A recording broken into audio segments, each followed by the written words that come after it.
ਵਾਹਿਗੁਰੂ ਜੀ ਕਾ ਖਾਲਸਾ ਵਾਹਿਗੁਰੂ ਜੀ ਕੀ ਫਤਿਹ।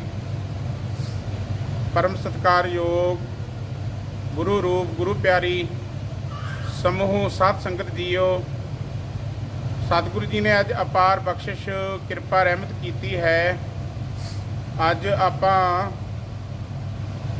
उस स्थान ते आए हाँ जिस स्थान ते चार गुरु साहिबाना ने चरण पा के ये धरती पवित्र की है। जिथे जाए बह मेरा सतगुरु सो थान सुहावा राम राजे। ये वो पावन पवित्र धरती है जिथे कि धन गुरु नानक साहब जी महाराज जी ने चरण पाए हैं। धन गुरु हरगोबिंद साहब जी मीरी पीरी दे मालक छेवें पातशाह जिन्हों ने चरण पाए हैं। धन गुरु तेग बहादुर साहब जी धर्म रखे नौवें पातशाह जिन्हों ने चरण पाए हैं। सरबंस दानी अमृत के दाते धन गुरु गोबिंद सिंह साहब जी महाराज जी ने इस पावन पवित्र धरती ते चरण पाए हैं। सो गुरु रूप गुरु प्यारी खालसा साध संगत जीओ, अज का महान दिहाड़ा भी धन गुरु नानक साहब जी महाराज जी का अज दे पावन दिहाड़े ते बटाला साहब जी की धरती ते आनंद कारज होया जो विआह का अज का दिहाड़ा है। सो आप दिल्ली दीयां संगतां सारियां मिल जुल के, क्योंकि कोई मालवी नगर तो आया है तो कोई दूसरी किहड़ी जगह तो है जमुना पार किशन नगर तो संगतां जो दर्शन कर रही ने। सतगुरु जी महाराज जी का फरमान है, सतसंगत कैसी जानी है जिथे एको नाम वखाणी है। मैं वेख्या है कि संगतां ने बड़े प्यार नाल सत्कार नाल आके मत्था टेक के सब ने नितनेम किया है, बाणी पढ़ी है। किसी ने चौपई साहब सुखमनी साहब सारिया ने बाणी की हाज़री लगवाई है। आप भी मत्था टेक के सतगुरु जी की गोद का निघा आनंद माणिया है। सो आपां इत्थों के इतिहास नूं लम्मा इतिहास नहीं करते, आपां छोटा ही शॉर्ट के अंदर ही आपां सरवण करते हाँ कि धन गुरु तेग बहादुर साहब जी महाराज नौवें पातशाह ने इस पावन पवित्र स्थान ते चरण पा के इस जगह नूं पवित्र किया ते सतगुरु जी महाराज जी ने इत्थे आशीर्वाद बख्शिश किया है। साध संगत जी, एक ऐसा समा आया जदों औरंगजेब बादशाह सनातन धर्म आर्या समाज हिंदू समाज नूं खत्म कर रहा सी। कश्मीरी पंडितां ने अपने धर्म नूं बचाउण वास्ते हिंदू धर्म की रखिया वास्ते धन गुरु तेग बहादुर साहब जी महाराज जी के चरणों आनंदपुर साहब जाके बेनती की कि सच्चे पातशाह असीं कश्मीर तो चल के आप जी के पावन पवित्र चरणों च आए हाँ। सानू पता है कि ये गुरु नानक का दर है। इस दर ते जो शरण आवे तिस कंठ लावे। ये बिरध स्वामी संधा इस स्थान ते धन गुरु तेग बहादुर साहब उहदियां भावना कामना पूर्ण हुंदियां ने। धन गुरु तेग बहादुर साहब साडे ते किरपा करो, साडे ते रहमत करो, साडे ते मेहर दी निगाह पाओ। अज साडा धर्म डुबदा जा रहा है। सच्चे पातशाह अज साडी गोदी कट्टी जा रही है, अज साडा जनेऊ उतारिया जा रहा है, अज साडा तिलक पूंझिया जा रहा है। सच्चे पातशाह साडी किरपा करो, रहमत करो। उस धन गुरु तेग बहादुर साहब जी महाराज जी ने मन विच विचार की, तिलक जन्यू राखा प्रभताका। फिर सतगुरु जी ने किया कि कीनो बड़ो कदों मैं साका, कि तुहाडा धर्म बचाउण वास्ते किसी पूर्ण गुरु की जरूरत है जो पूरा होवे। धन गुरु गोबिंद राय जी 9 साल की अवस्था गुरु पिता जी के कोल आके हाथ जोड़ के बेनती कर लगे, पिता जी तुहाडे तो वड्डा होर कौन हो सकता है, किरपा करो इन्हां दे धर्म नूं आप जी ही बचाना करो, इन्हां दी बांह फड़ो। तेग बहादुर बोलिया, धर पई है धर्म ना छोड़ी है, बांह जिन्हां दी पकड़ी है सिर दीजै बांह ना छोड़ी है। ऐसे सतगुरु जी महाराज जी ने फिर वचन कर दिता कि घबराओ ना, चिंता ना करो, जाओ तुसी औरंगजेब नूं आखो अगर गुरु तेग बहादुर इस्लाम धर्म नूं कबूल कर लैंदे हन, असीं जिन्ने भी भारत दे अंदर हिंदू हाँ सारे इस्लाम धर्म नूं कबूल कर लवांगे, पर साडी शर्त यह है कि गुरु तेग बहादुर साहब जी इस्लाम धर्म कबूल करते हैं। सो रहो विचार गुरु की प्यारी संगत जीओ। धन गुरु तेग बहादुर साहब जी का यह बचन औरंगजेब के कन्ना तक पहुँचा। औरंगजेब बड़ा हैरान होता है कि इस हिंदू धर्म की रखिया की जिम्मेवारी जो है ये तो सिखा के गुरु 9वें गुरु ने ले ली है, पर फिर भी सोचता है नहीं मैं उन्हों का धर्म तब्दील कर लवांगा। पर उसनों पता नहीं कि ये जो सोच है मेरी ये बड़ी समा अगे वधदा जा रहा है, समा लंघदा गया। औरंगजेब बादशाह दिल्ली तो एक शाही जारी करता है, वो शाही पत्र जारी करता है। उस शाही पत्र के अंदर शाही हुक्म लिखिया हुंदा है कि जेड़ा 9वें पातशाह गुरु तेग बहादुर साहब नूं गिरफ्तार कराएगा उन्होंने बहुत भारी इनाम दिता जाएगा। तो ये जो शाही पत्र है फिर जिथे जिथे मुगल राजधानी सी, जिथे जिथे मुगलों का राज सी, दिल्ली तो फिर ये सब जगह शाही हुक्म जो पहुँचा। सो इस आगरे की धरती पर भी जो ये शाही हुक्म आया, इत्थों का जो राजा सी, इत्थों का जो वजीर सी वड्डा, उसने ऐलान कर दिता कि अगर गुरु तेग बहादुर साहब इस धरती तो आगरे की धरती तो फड़े जाते हैं, कोई गिरफ्तार कराउंदा है तो उसनूं फड़ाउण वाले नूं सोने दियां 500 मोहरां दित्तियां जाणगियां। सोने दियां 500 मोहरां दित्तियां जाणगियां जे कोई गुरु तेग बहादुर साहब नूं इस इलाके चों फड़ाउंदा है। सो रहो विचार एक ऐसा समा आ गया, इस धरती ते रहण वाला हसन अली जी का नाम है, मुसलमान है। वो ककरेटा पिंड जमुना के किनारे गुरुद्वारा साहब तो करीबन आधा ही किलोमीटर दूर ते गाँव वसदा है। उत्थों दे रहण वाला जिहदा नाम हसन अली है, वो बेचारा बड़ा गरीब है, बकरियां चारदा, भेडां बकरियां चारदा है। वो भेडां बकरियां नूं लैके गुरु प्यारो ये जो स्थान आप जी वेख रहे हो, ये 550 साल पुरातन इमारत है, गुरुद्वारा साहब है। इसका 550 साल पुरातन समय ਇਹਦਾ नाम 12दरी सी। 12दरी मैंने कि इत्थे उस टाइम इत्थों के राजे रजवाड़े ਵੱਡੇ ਵੱਡੇ ਐਲਕਾਰ इत्थे बैठते सन। इस नूं तोड़िया नहीं गया क्योंकि अजकल बड़े स्थान बन रहे हैं। सो सारे स्थानों नूं आपां तोड़ दिंदे आ, पर साडा इतिहास ये इदां ही खत्म हुंदा गया। अगे आउण वाला एक ऐसा समा आएगा गुरु प्यारिओ, सानूं वेखण नूं नहीं मिलेगा, केवल किताबां विच सुणन नूं ही मिलेगा। सो इस स्थान की सेवा 1965 के अंदर संत बाबा साधु सिंह मोनी साहब जी, जो कि ये जो संप्रदा है संत बाबा अतर सिंह जी मस्तूआणा साहब वाले, वो ये संप्रदा वो चली आ रही है। उन्होंने तो वरसाए हुए संत बाबा साधु सिंह मोनी साहब 1965 में इस स्थान पर आए। इसनों जो वेख्या कि ये जितना इलाका है सारा ये खंडर है, पर इस स्थान पर गुरु तेग बहादुर साहब जी आए हैं। फिर ये महापुरखों ने संगत के सहयोग के नाल, संगत की किरपा नाल इस स्थान को आबाद किया। गुरमुख प्यारिओ 1965 तो सेवा आरंभ हुई। इस जंगल में अज मंगल लगे हुए ने। ये जो उस टाइम 12दरी सी जो 550 साल पुरातन, इस स्थान पर जो ऐलान हो रहा है कि औरंगजेब का शाही हुक्म है कि जेड़ा गुरु तेग बहादुर साहब नाम के शख्स को गिरफ्तार कराएगा उन्होंने सोने दियाँ 500 मोहरां दित्तियां जाणगियां। सो वो जो हसन अली मुसलमान सी, वो बड़ा गरीब सी, वो इत्थों दी जा रहा सी, इस इलाके चों जा रहा सी, स्थान के लागों जा रहा सी। जदों उसके कान में इत्थों आवाज़ पई ना कि 550 मोहरां इनाम मिलेगा, तो वो रुक गया, सुनन लग्या बड़े ध्यान दे नाल। जदों वो कान च आवाज़ पई कि 500 मोहरां सोने दियां मिलणगियां, कोई गुरु तेग बहादुर नूं गिरफ्तार कराए, ਉਹਦੇ मन के अंदर फिर इच्छा प्रगट हो गई, बड़ी तीव्रता नाल इच्छा प्रगट हुई। वो कहन लग्या, हे अल्लाह मेरी गरीबी दूर कर दे, अगर गुरु तेग बहादुर नूं मैं गिरफ्तार करा देवां।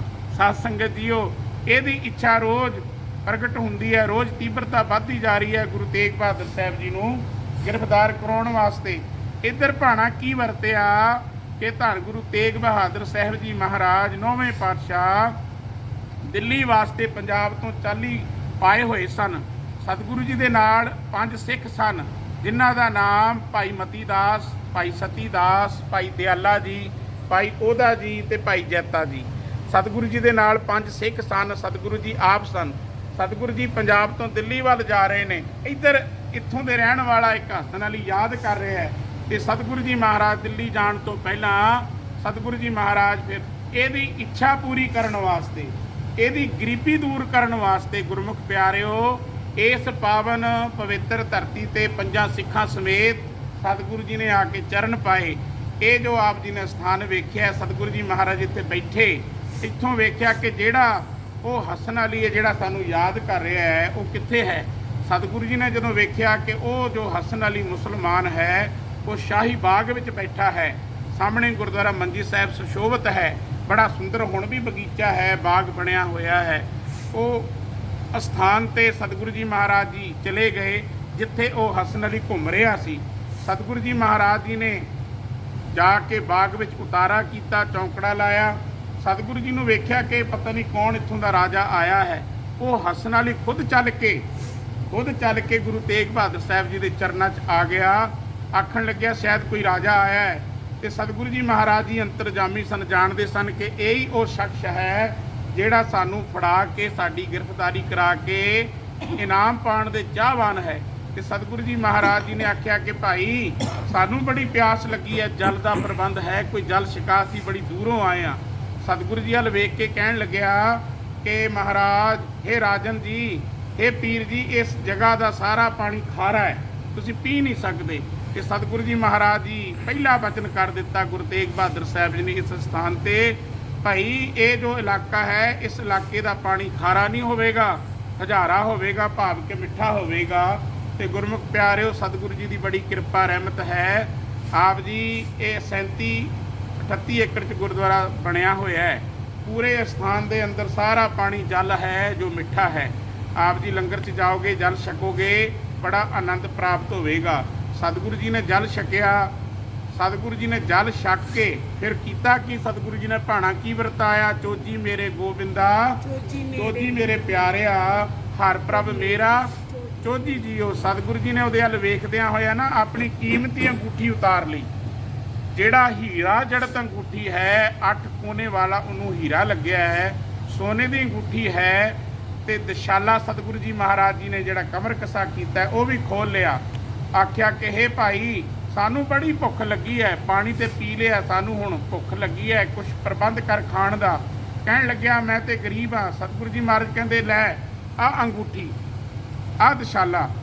ਕਿ ਮਹਾਰਾਜ ਮੈਂ ਕੀ ਕਰਾਂ? ਕਹਿਣ ਲੱਗੇ ਭਾਈ ਇਹ ਅੰਗੂਠੀ ਹਲਵਾਈ ਨੂੰ ਜਿੱਥੇ ਫਲ ਮਿਲਦੇ ਹੋਣ ਜਾਂ ਜਿੱਥੇ ਮਠਿਆਈ ਮਿਲਦੀ ਹੋਵੇ ਉੱਥੇ ਦੇ ਦੇਣਾ। ਇਹਦੇ ਬਦਲੇ ਜਿੰਨਾ ਵੀ ਕੋਈ ਖਾਣ ਦਾ ਸਮਾਨ, ਮਠਿਆਈ ਜਾਂ ਫਲ ਮਿਲੇ ਉਹ ਲੈ ਕੇ ਸਾਡੇ ਕੋਲ ਆ, ਅਸੀਂ ਇੱਥੇ ਹੀ ਬੈਠੇ ਹਾਂ। ਸੋ ਰਹੋ ਵਿਚਾਰ ਗੁਰੂ ਕੀ ਪਿਆਰੀ ਸੰਗਤ ਜੀਓ।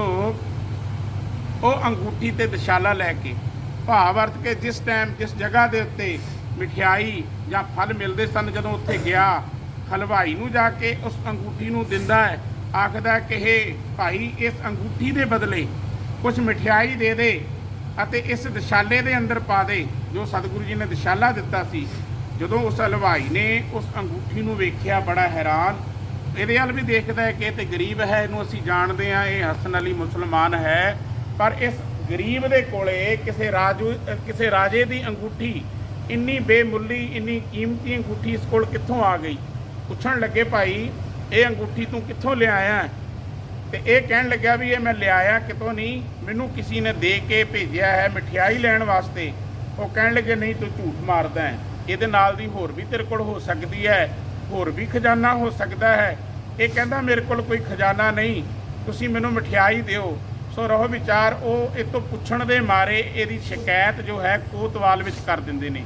ਕੋਤਵਾਲ ਆ ਕੇ ਜਦੋਂ ਇਹਨੂੰ ਡਰਾਉਂਦਾ ਹੈ ਤੇ ਇਹਨੂੰ ਸਮਝਾਉਂਦਾ ਹੈ ਕਿ ਭਾਈ ਤੂੰ ਸਾਨੂੰ ਵੀ ਦੱਸ ਕਿ ਅੰਗੂਠੀ ਕਿੱਥੋਂ ਲਿਆਇਆ ਹੈ। ਇਹ ਨਾ ਫਿਰ ਅੰਗੂਠੀ ਦੱਸਣ ਦੇ ਮਾਰੇ ਆਖਣ ਲੱਗਿਆ ਭਾਈ ਇਸ ਅੰਗੂਠੀ ਦਾ ਜੋ ਮਾਲਕ ਹੈ, ਜਿਹਨੇ ਅੰਗੂਠੀ ਦਿੱਤੀ ਹੈ, ਤੁਸੀਂ ਮੇਰੇ ਨਾਲ ਚੱਲੋ, ਮੈਂ ਤੁਹਾਨੂੰ ਮਿਲਾ ਦਿੰਦਾ ਹਾਂ। ਸੋ ਰਹੋ ਵਿਚਾਰ, ਸਾਰੇ ਲੋਕ ਉੱਥੋਂ ਦੇ ਇਕੱਠੇ ਹੋ ਕੇ ਧੰਨ ਗੁਰੂ ਤੇਗ ਬਹਾਦਰ ਸਾਹਿਬ ਜੀ ਦੇ ਚਰਨਾਂ 'ਚ ਆ ਗਏ, ਸਤਿਗੁਰੂ ਜੀ ਦੇ ਕੋਲ ਆ ਗਏ। ਬੜੀ ਦੂਰੋਂ ਵੇਖ ਕੇ ਹੈਰਾਨ, ਇਸ ਬਾਗ ਵਿੱਚ ਇਹ ਜੋ ਪੀਰ ਆਇਆ ਹੈ, ਇਹਦਾ ਜੋ ਪਹਿਰਾਵਾ ਹੈ, ਇਹਦਾ ਜੋ ਦਿੱਖ ਹੈ ਉਹ ਮੁਸਲਮਾਨਾਂ ਵਾਲੀ ਨਹੀਂ ਹੈ, ਕਿਸੇ ਪੀਰਾਂ ਫਕੀਰਾਂ ਵਾਲੀ ਨਹੀਂ ਹੈ। ਸੋ ਲੋਕ ਆ ਕੇ ਪੁੱਛਣ ਲੱਗੇ ਤੁਸੀਂ ਕੌਣ ਹੋ, ਕਿੱਥੋਂ ਆਏ ਹੋ? ਤੇ ਧੰਨ ਗੁਰੂ ਤੇਗ ਬਹਾਦਰ ਸਾਹਿਬ ਜੀ ਮਹਾਰਾਜ ਬੜੇ ਮੁਸਕਰਾ ਪਏ। ਮੁਸਕਰਾਉਂਦਿਆਂ ਹੋਇਆ ਨਾ ਹਸਨ ਅਲੀ ਵੱਲ ਉਂਗਲ ਕਰਤੀ, ਜਿਹੜਾ ਹਸਨ ਅਲੀ ਸੀ, ਗਰੀਬ ਸੀ, ਉਹਦੇ ਵੱਲ ਉਂਗਲ ਕਰਕੇ ਕਹਿਣ ਲੱਗੇ ਭਾਈ ਅਸੀਂ ਆ ਜਿਹੜਾ ਜੋ ਗਰੀਬ ਹੈ ਨਾ ਤੁਹਾਡੇ ਸਾਹਮਣੇ ਖੜਾ ਹੈ ਹਸਨ ਅਲੀ, ਅਸੀਂ ਇਹਦੀ ਇੱਛਾ ਪੂਰੀ ਕਰਨ ਆਏ ਆ। ਬੜੇ ਸਾਰੇ ਲੋਕ ਹੈਰਾਨ ਹੋ ਕੇ ਕਹਿਣਗੇ ਜੀ ਇਹਦੀ ਇੱਛਾ ਕੀ ਹੈ? ਕਹਿਣਗੇ ਸਤਿਗੁਰੂ ਇਹਦੀ ਇੱਛਾ ਹੈ ਕਿ ਮੈਂ ਗੁਰੂ ਤੇਗ ਬਹਾਦਰ ਨੂੰ ਮੈਂ ਗ੍ਰਿਫਤਾਰ ਕਰਾ ਦੇਵਾਂ ਤੇ ਸੋਨੇ ਦੀਆਂ ਜਿਹੜੀਆਂ ਮੋਹਰਾਂ ਨੇ ਉਹ ਮੈਨੂੰ ਮਿਲ ਜਾਣ ਤੇ ਮੇਰੀ ਗਰੀਬੀ ਦੂਰ ਹੋ ਜਾਵੇ। ਮੇਰਾ ਨਾਮ ਤੇਗ ਬਹਾਦਰ ਹੈ ਭਾਈ, ਅਸੀਂ ਆਪਣੀ ਗ੍ਰਿਫਤਾਰੀ ਅੱਜ ਇਹਦੇ ਹੱਥੋਂ ਇਸ ਧਰਤੀ ਤੋਂ ਦੇ ਰਹੇ ਹਾਂ। ਸੋ ਸਤਿਗੁਰੂ ਜੀ ਨੇ ਜਦੋਂ ਆਪਣਾ ਨਾਮ ਦੱਸਿਆ ਸਾਰਿਆਂ ਨੇ ਫੜਨ ਦੀ ਕੋਸ਼ਿਸ਼ ਕੀਤੀ। ਸਤਿਗੁਰੂ ਜੀ ਕਹਿਣ ਲੱਗੇ ਮੈਂ ਕਿਤੇ ਨਹੀਂ ਜਾਂਦਾ। ਸੋ ਸਤਿਗੁਰੂ ਜੀ ਮਹਾਰਾਜ ਜੀ ਨੂੰ ਫਿਰ ਉਹਨਾਂ ਲੋਕਾਂ ਨੇ ਗ੍ਰਿਫਤਾਰ ਕਰਕੇ ਜਦੋਂ ਆਪ ਦੀ ਪੌੜੀਆਂ ਚੜ੍ਹ ਕੇ ਉੱਪਰ ਆਏ, ਉਹ ਥੱਲੇ ਭੋਰਾ ਸਾਹਿਬ ਹੈ। ਗੁਰਮੁਖ ਪਿਆਰਿਓ, ਉਹ ਭੋਰਾ ਸਾਹਿਬ ਵੀ ਉਸ ਟਾਈਮ ਜੇਲ੍ਹ ਖਾਨਾ ਆਖਿਆ ਜਾਂਦਾ ਸੀ, ਸਰਦ ਖਾਨਾ ਆਖਿਆ ਜਾਂਦਾ ਸੀ। ਉਹ ਸਰਦੀਆਂ ਦੇ ਅੰਦਰ ਨਿੱਘਾ ਰਹਿੰਦਾ ਹੈ ਤੇ ਗਰਮੀਆਂ 'ਚ ਬਿਲਕੁਲ ਚਿਲਡ ਠੰਡਾ ਰਹਿੰਦਾ ਹੈ। ਤੁਸੀਂ ਦਰਸ਼ਨ ਕੀਤੇ, ਤੁਸੀਂ ਜਾਓਗੇ ਥੱਲੇ ਦਰਸ਼ਨ ਕਰਿਓ। ਧੰਨ ਗੁਰੂ ਤੇਗ ਬਹਾਦਰ ਸਾਹਿਬ 9ਵੇਂ ਪਾਤਸ਼ਾਹ ਪੰਜਾਂ ਸਿੱਖਾਂ ਸਮੇਤ ਥੱਲੇ ਭੋਰਾ ਸਾਹਿਬ 9 ਦਿਨ ਆਗਰੇ ਦੀ ਧਰਤੀ ਤੇ ਨਜ਼ਰਬੰਦ ਰਹੇ। ਧੰਨ ਗੁਰੂ ਤੇਗ ਬਹਾਦਰ ਸਾਹਿਬ 9ਵੇਂ ਪਾਤਸ਼ਾਹ ਜਦੋਂ ਭੋਰਾ ਸਾਹਿਬ ਤੋਂ ਬਾਹਰ ਆਏ, ਸਤਿਗੁਰੂ ਜੀ ਮਹਾਰਾਜ ਬੜੇ ਵਿਰਾਗ ਵਿੱਚ ਹਨ।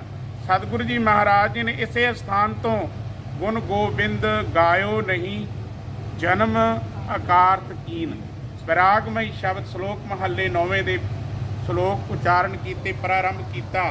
ਸੋ ਗੁਰੂ ਤੇਗ ਬਹਾਦਰ ਸਾਹਿਬ ਜੀ ਨੇ ਫਿਰ ਇੱਥੇ ਬਖਸ਼ਿਸ਼ ਕਿਹੜੀ ਕੀਤੀ ਜਿਹੜੀ ਮੈਂ ਤੁਹਾਨੂੰ ਦੱਸ ਕੇ ਹਟਿਆ ਪਹਿਲਾਂ ਕਿ ਇਸ ਸਥਾਨ ਤੇ ਸਤਿਗੁਰੂ ਜੀ ਨੇ ਜਿਹੜੀਆਂ ਬਰਕਤਾਂ ਪਾਈਆਂ ਨਾ, ਸ੍ਰੀ ਹਰਿਕ੍ਰਿਸ਼ਨ ਧਿਆਈ ਹੈ ਜਿਸ ਡਿਠੇ ਸਭ ਦੁੱਖ ਜਾਏ, ਤੇਗ ਬਹਾਦਰ ਸਿਮਰਿਐ ਘਰ ਨੌ ਨਿਧ ਆਵੇ ਧਾਏ। ਗੁਰੂ ਕੇ ਪਿਆਰਿਓ, ਸਤਿਗੁਰੂ ਜੀ ਦਾ ਬਚਨ ਹੋ ਗਿਆ ਇਸ ਸਥਾਨ ਤੇ ਕਿ ਜਿਵੇਂ ਮੈਂ ਆਪ ਚੱਲ ਕੇ ਕਿਸੇ ਗਰੀਬ ਦੀ ਇੱਛਾ ਪੂਰੀ ਕਰਨ ਵਾਸਤੇ, ਉਹਦੀ ਝੋਲੀ ਭਰਨ ਵਾਸਤੇ ਇਸ ਜਗ੍ਹਾ ਤੇ ਆਇਆ।